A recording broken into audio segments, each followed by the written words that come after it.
after NotPetya is when a lot of things changed in terms of security funding and where a lot of people took notice. These were not small infrastructure attacks that had already been happening in Ukraine by Russia. Still one of the most destructive cybersecurity attacks to ever happen. NotPetya was deployed via M.E.Doc. It was a Russian origin attack targeting Ukraine. They'd already tested a few, Russia had by this point already tested a few like critical infrastructure compromising things in Ukraine and wanted to up the ante a little bit. They compromised the software deployment like update for M.E.Doc, which if you were doing business in Ukraine, you used M.E.Doc. It was the accounting software that pretty much every Ukrainian company used. And they deployed the NotPetya malware, which was structurally similar to Petya, but was not the same. When it started infecting computers, it moved laterally extremely quickly. So the M.E.Doc update rolls out at the next update cycle, and immediately computers all over Ukraine, and then very quickly, subsequently the world, are infected with NotPetya.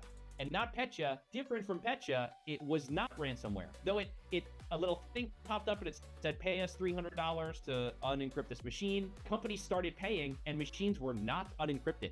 NotPetya was a wiper. You could not restore systems infected with NotPetya. Maybe people could have come up with creative ways to, and they did eventually find the antidote, which was a file that NotPetya would drop on the machine to say, I've already infected this machine. People found out if you drop that file, if you just create that file on a computer, then if NotPetya lands, it's not going to infect the computer. Maersk is a really non-trivial example of what the infection looks like. So a significant amount of their global network was compromised, infected with NotPetya within 7 minutes. The malware had propagated across 55,000 endpoints, and they lost an insane amount of money very quickly. And the only reason they were able to stand back up at any reasonable amount of time is because an offline domain controller, which is interesting because you'd think that you'd want access to the domain controller to deploy the malware, but because of the NTLM hops, the domain controllers are going to start going down. You can't get tickets as easily as you were before. So now NTLM is how you're spreading, or 0 days. In this case, an employee had to grab from this online domain controller in Ghana,